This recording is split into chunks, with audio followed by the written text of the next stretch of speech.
They needed all those games to get to the day, actually. But actually for them, as long as they're playing, they're still alive. Because the moment they stop playing, that means they've been eliminated. So, mas maganda na yung naglalaro pa rin sila. Sabi ko kay Richard, huwag ka muna magtatrabaho. Sabi niya, oo naman. But today, they finally were unable to deliver it through in the endgame, although not without trying. Here's Simpson, got a good long feed, and Caguioa breaking up the dribble. Huli ni Caguioa off the dribble. Alaska by 2, 10-8. You know, Barangay Ginebra got away with that one as they go on their transition attack. Actually, Mark Caguioa was the last man on defense for that situation. Got to be aware if you're Barangay Ginebra that some of the players not going all the way down defensively. They're going three-quarter court, and Alaska taking advantage of it with their secondary fast break.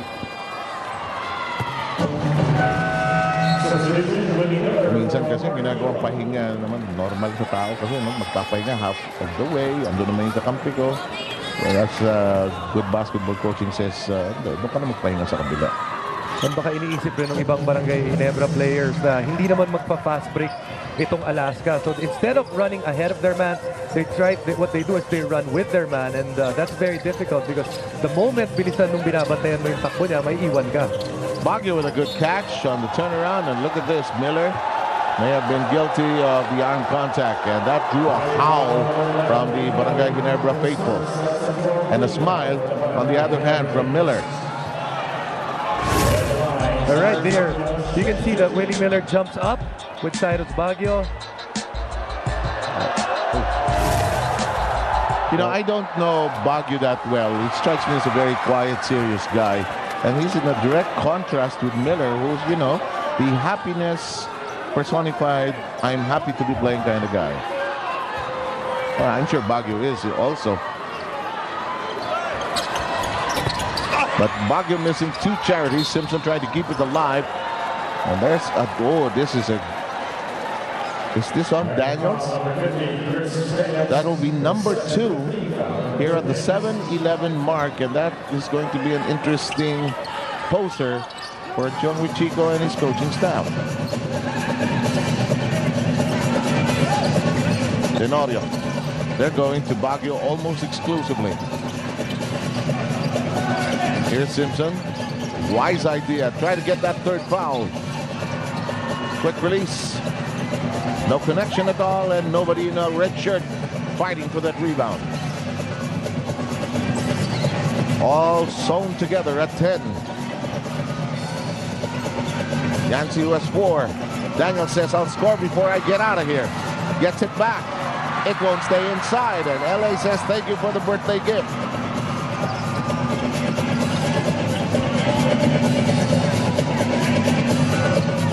Inside we go. Simpson will try to dance with Del Campo. Can't get it to stay down on his side of the floor. And we go with Miller. Both teams are struggling to score. A lot of possessions and without baskets. Rejection. Recovery.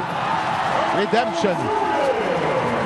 And you can see there, Ronald Tubit doing the right thing, keeping that ball underneath the basket and using the net and the basket as a hindrance so that he won't get blocked. LA Tenorio pocketing it from 3-point distance, making it quickly a 13-12 first quarter. We won't be having a problem as far as the pace of the game is concerned between these two sides.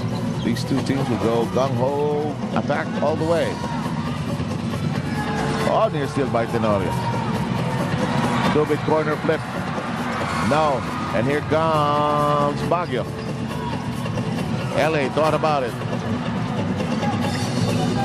Hindi balansyado. Walang tao sa kaliwa niya. Nakita mo yung smirk sa mukha ni LA. Huminto siya. Wala siyang mapasahan sa kaliwa. Hanggang ngayon, hindi pa siya mapasahan. This is a forced shot, but it'll count. Not exactly what they wanted, but they'll accept it. Broken play right there for Alaska. First off, they tried to go on a fast break. That didn't work. But then finally, LA Tenorio. Trusted na pagmatagalan.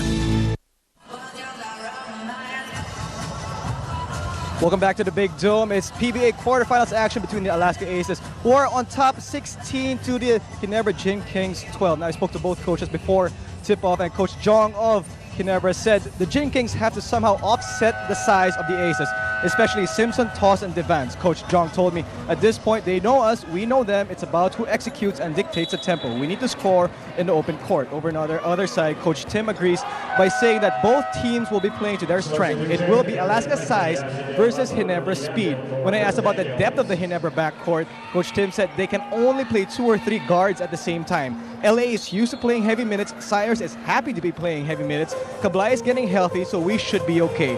We want to force them to match up to our size and not us matching down to their 3-guard lineup. We can't run up and down with them. If we control rebounding, hold up our defense, and control the tempo, I like our chances. Jason and Sev? And well said, in typical Team Cone fashion, clearly illustrating where they are despite that disparity in the guard position. I like the fact that he said, well, dalawa lang naman mga kalaro at the time. Here comes Tenorio already with 6 points, and he says, can I try one more? Not a charm on the third.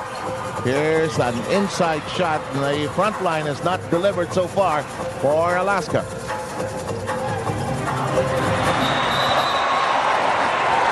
They'll call it as an offensive foul. So right now, Ginebra moving over to their bench. Rudy Hatfield, Eric McBoth coming in.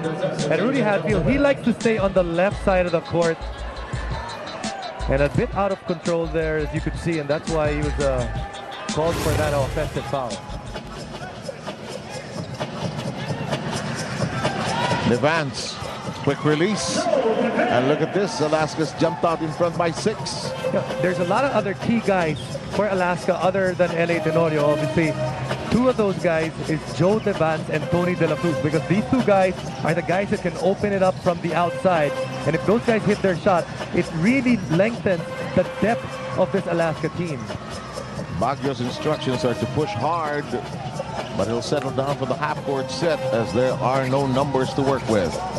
Inside we go to Toss. The drop step, the look for space, bringing a result, and they lead now by 8.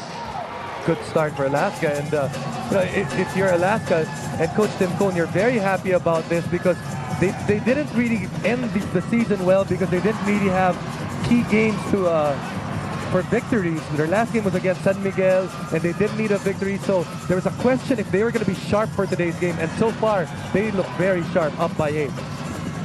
Alaska is now riding on the crest of a 10-0 run. The pass to Tubid. Can they end that silence? No, it stays. And it might look like it will stay with Barangay Ginebra on this turn. JC Intal makes his first appearance, but first we'll take a short break because of this time out. Every day, okay.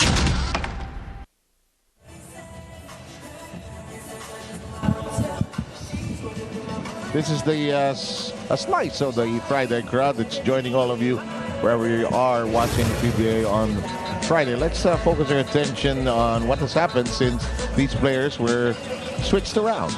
And we talked about this earlier, Seb, that it seems that it's Alaska with Cyrus Baguio who has come up in this trade, because Baguio averaging more points than Willie Miller, although Miller shoots better from 3-point range. But when you look at that, it seemed that Alaska needed some scoring, and Cyrus Baguio has given it to them, even though Willie Miller seems to have the better eyebrows in that picture. Sabi ko, parang sabi ni Willie siguro, sawan-sawa na kayong lagi ako nakatawa, maiba naman. My sinister look. If I know, pagkatapos ko ng tawa yan. Well, nothing to laugh about is the fact that Barangay Ginebra has fallen behind by 8 in Tal. Pops. Now they've changed their guard line, hoping to get some fresh legs, new batteries, a new load on the floor for the offense of Barangay Ginebra that's fallen into a stupor here. Bad pass by Tenorio, and he acknowledged it. And he knows it. He's probably trying to do a little bit too much early in the offense. Maybe Simpson was open, but then really wasn't going to be able to do much with the basketball with that location. Hanes, of course, is the official underwear of the PBA.